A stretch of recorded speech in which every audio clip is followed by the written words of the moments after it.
Happy Wednesday, everyone. Welcome to First Take. I am Shea Cornett. He is Chris Russo, also known as Mad Dog. Hello there. Stephen A is here with us, and Marcus Spears joining us as well. Good morning, Marcus. Hold up. How's it going? First of all, Shay. What? It's good to see you back. Thank you. I'm back. Glad you got back safe and sound. Thank you. Those delays and all of that stuff. Thank you. Doggy. It's a dog world. Yes, Wednesday morning. Nice to see you. Swagu, my brother. Now, I just want America to know that I love this brother. I mean, this is my man. This is my dog, you know. And plus, I got to watch what I say because the wife is watching me, and she will hurt me if I go in on him too much. But let me tell you something. Did you see what the hell that man was wearing on Monday Night Football? Oh, I know. I mean, it was a fashion disaster. How the hell are you going to show up on Monday Night Football at Lambeau Field? And we'll talk about that damn denim jacket later. Big sexy. I expected somebody black. I expected the black shaft look. That would have been fly. Light blue denim. Oh, Lord. That was a fashion faux pas if there ever was one. It's very simple because I wanted to wear it. There you go. It's just that simple. I did hear you say it kept you warm. And it kept you warm. Exactly. That's all that matters. I wasn't going to be cold. So we'll talk later. Well, speaking of Monday night, now we've had some time to let the results of Monday Night Football marinate a little bit. While the Eagles defense did steal the show in Green Bay, we have not talked a lot about the lack of production for Philadelphia offensively. Neither team scored in the first half. There were no touchdowns until the fourth quarter. The Eagles had only 125 yards of total offense in the first half. Hurts had less than 50 yards passing and a fumble. A.J. Brown finished the game with only 13 yards. And so now that we've had a minute to really think about this, are there concerns with Philadelphia's offense? Absolutely not. I am amazed that everywhere I turn, people are making a big deal about the Eagles' offense. First off, they've lost their 8-2. That's the first thing. They won in Kansas City. They won in Green Bay. They won in Tampa. I mean, they're going to win the division going away. They got to crack. They beat the Rams. So they beat the Rams, Tampa, Kansas City, and the Packers. That's pretty good. Secondly, in the fourth, hello there, Swagu. How you doing? Nice to have you with us here today. Eagles are 7-2. 7-2. I apologize. No Correct. The bye hasn't happened yet. They No played problem. the 9 games. I got you. No, they. Yeah, you're right. 7-2. Furthermore, when you think of the Eagles, in the fourth quarter there on Monday night, they ran down the field. They scored. On a nice play to Devon. First off, they had the field goal. Then they ran down and scored. And then when they got the ball back with about 5.5 minutes to go, they completed a 3rd and 12 play to Devontae Smith to get the first down. And they rushed it all the way down to the 35-yard line. Barkley made a big play and a catch and run for 42 yards. If they didn't fumble on the first, second, or whatever drive of the game, they would have scored more points. They beat a very good team on the road with an excellent defense. And we're going to sit there 2 days later and say, well, what's up with the Eagle offense? Who cares if A.J. Brown doesn't catch the ball? Let him put his crypt notes out and get annoyed and everything else. He's going to play. He's going to be in the games.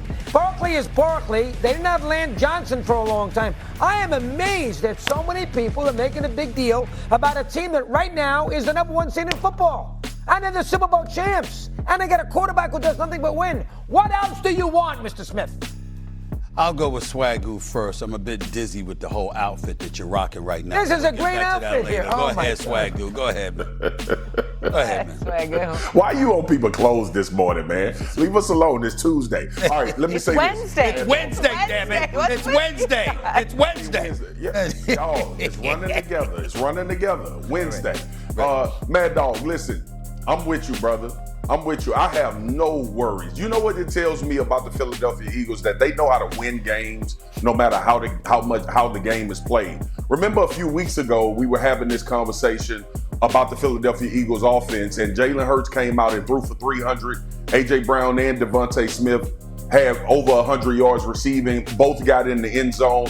This team can morph into what they need to morph into. And let's give Green Bay some credit. They were very good on defense on Monday night. That was a really good performance by that defense. So when you look at this thing in totality, and we love it. We love the sensationalize when we want it to look a certain way every single time these teams play football. It's not going to. You know why? Because the other 11 on the other side are pro football players too.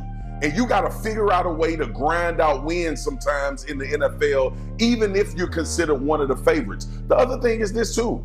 I believe last year when the Philadelphia Eagles won the Super Bowl, I know Saquon Barkley had his phenomenal run and he was balling out of his mind. I think Jalen Hurts only threw like 21 touchdowns. And a lot of people were complaining about that. I saw on this show, Stephen A. having to defend Jalen Hurts because his numbers wasn't up there, so people didn't want to put him in this upper echelon of the QBs. I don't know how you don't. The dude's been to 2 Super Bowls, won one, performed great in both. There is a history with this football team that tells us that they can have a tremendous amount of success no matter how they have to win a game. So I am not concerned at all. And like Mad Dog said, 7-2, and arguably have the strongest wins so far in the NFL this year. Well, first of all, a couple of things. Number one, they're not the number 1 seed. That would be the Colts. Number 1 seed in the NFC, but not the NFL. That's number one. Number two, I am going to have some concerns. That doesn't mean. God, that doesn't mean. Listen. That does not mean. I was just talking about Doggy because Doggy was saying they was the number 1 seed, Swagu. But here's the point. I'm not going to sit up here and act like the Eagles can't win. That's not the point. Though, based on what you're saying, why the hell play the season, Doggy? Why just wait? Why pay attention to anything else that's going on? Oh, the Eagles gonna figure it out. What's there to worry about? There's nothing to think about. Excuse me, that's ridiculous. You watch the games, you analyze what you're witnessing, and you say, wait a minute, is this, based on what we're seeing around the league, going to get it done? And there is cause for pause. There are reasons to have some level of trepidation when it comes to the Philadelphia Eagles. It's not to say that they can't win, because we know they can beat anybody. They're the reigning defending Super Bowl champions. They've got the best executive in the sport. Jalen Hurts, we know what he can do because we've seen what he's done. Same thing with A.J. Brown, Devontae Smith, and others. But the flip side to it is that this is not the same looking team that we saw last year. They started out 2-2. And then after that, they won like 17 or 16 of their last 17 games or something along those lines. But they were the number 1 team in rushing attempts. They were dead last in passing attempts. That was last year. Now we fast forward to this year, okay? Well, let's look at some of the numbers here, okay? 29 3-and-out drives resulting in a punt this season. The second most in the NFL behind only one team. That would be the Denver Broncos. We're looking at them right now. 10th in the NFL in rushing attempts.